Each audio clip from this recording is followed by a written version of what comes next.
집밥 드실 때 먹고 남은 것은 반찬통에 보관하고 계신가요? 그리고 요리할 땐 코팅 프라이팬을 사용하고 계신가요? 지금 여기에 해당되신 분들은 꼭 집중해서 보시길 바랍니다. 반찬통이나 주방 도구들을 잘못 사용하게 되면 나도 모르는 사이 독성이 쌓여 나와 내 가족까지도 암과 같은 큰 질환에 걸릴 수 있습니다. 이번 영상에서는 일회용품이나 주방 도구를 사용할 때 절대 몰라서는 안 될 정보에 대해 알려드리겠습니다. 시작하기 전에 구독과 좋아요는 저에게 큰 힘이 됩니다. 첫 번째는 스테인리스 제품입니다. 스테인리스는 녹이 쉽게 생기지 않고 내열성이 뛰어나 조리기구에 많이 사용되는 제품인데요. 새로 스테인리스 냄비 등을 사고 휴지로 닦아내면 까만 것이 묻어나오는 것을 볼 수 있습니다. 이것은 바로 스테인리스의 연마제인데요.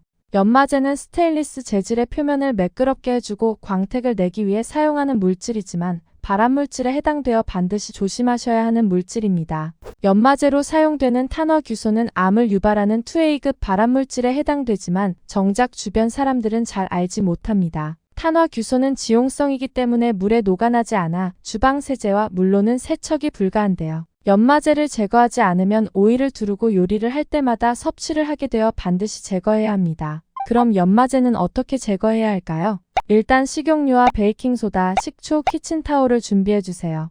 연마제는 지용성이라서 식용유를 발라주면 같이 녹아 나오게 되므로 스테인리스 판에 식용유를 발라두고 5분 정도 둬서 연마제가 충분히 녹아들게끔 기다립니다. 그리고 키친타올에 식용유를 묻히고 쓱쓱 닦아줍니다. 이 과정을 2-3번 정도 반복해주면 됩니다. 두 번째로는 베이킹소다를 1스쿱 넣어 10분 정도 끓여주고 마지막으로 물을 교체한 후 식초를 넣고 10분 정도 끓여주면 연마제가 싹 사라지게 됩니다.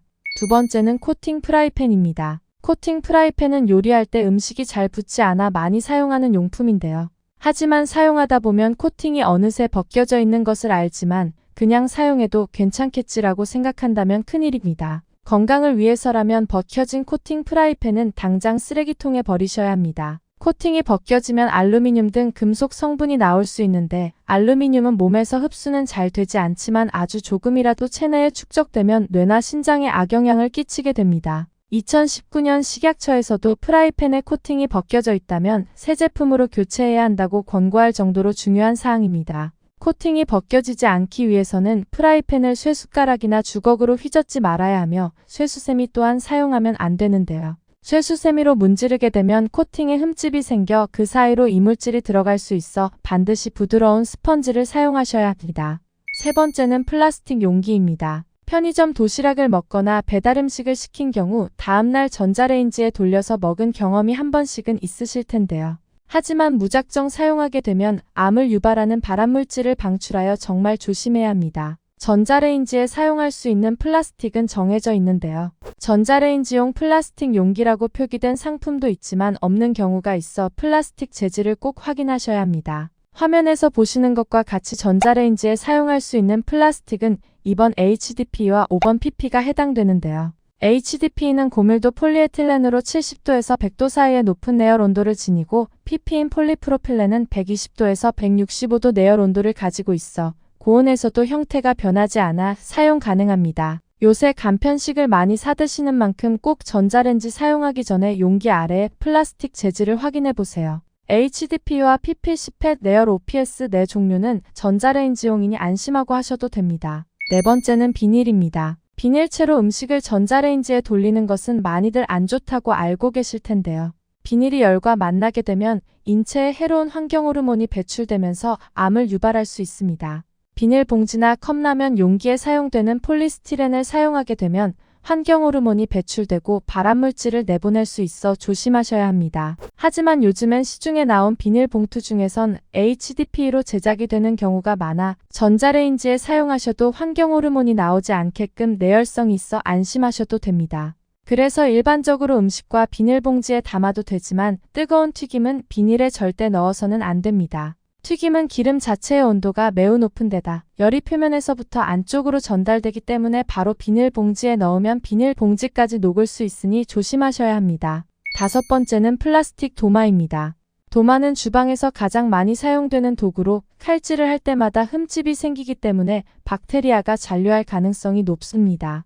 플라스틱 도마는 특히 오래 사용할수록 흠집 사이로 박테리아가 번식할 가능성이 높아 세균의 서식지가 될 수도 있습니다.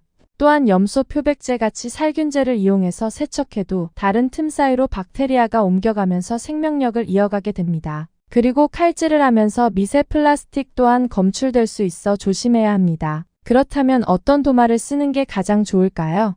이러한 플라스틱 도마의 단점을 대신해 실리콘 도마는 향균 기능이 아주 우수하고 실리콘이 미생물이 자라지 않게끔 세균 번식을 최소화시킬 수 있다는 장점이 있죠.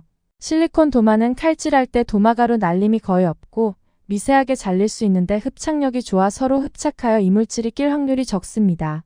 여섯 번째는 알루미늄입니다. 다들 한 번씩은 알루미늄 호일을 깔고 고기를 구워보신 적이 있으실 텐데요. 뒤처리도 어렵고 기름기 제거를 빨리 할 수 있어 흔히 캠핑장 갈 때 사용하는 방법입니다. 하지만 알루미늄은 몸에 들어가면 배설이 어렵고 소량은 문제되지 않지만 지속적으로 쌓여 축적되게 되면 치매를 유발할 수 있습니다. 실제로 킬 대학교 연구진에서 알루미늄 노출이 알츠하이머성 치매와 연관성이 높다는 사실을 밝혔는데요. 국제학술지 프로티어 연구에서 알츠하이머성 치매 환자를 조사해본 결과 뇌에 축적된 알루미늄 수치가 상당히 높은 수준이라는 것을 밝혔습니다. 이처럼 알루미늄 호일을 가지고 요리를 하게 되면 식단의 알루미늄 함량이 늘어나고 그것은 곧바로 우리 몸으로 들어가게 되죠. 그렇기 때문에 알루미늄 오일은 음식을 조리할 땐 사용하지 말고 음식을 보관할 때 사용하시길 권해드립니다. 여기까지 일상생활에서 미처 알지 못했던 주방도구와 일회용품 사용 시 꼭 알아야 하는 점 6가지에 대해 말씀드렸습니다. 스테인리스 코팅 프라이팬 사용 시와 일회용품을 잘 모르고 이제까지 다뤄왔다면 반드시 알고 주변 사람에게 공유해주세요. 그렇다면 여기서 영상 마치고 다음번에 좋은 영상으로 찾아오겠습니다. 도움되셨다면 구독과 좋아요 한 번씩 눌러주시면 감사하겠습니다. 모두 건강하세요.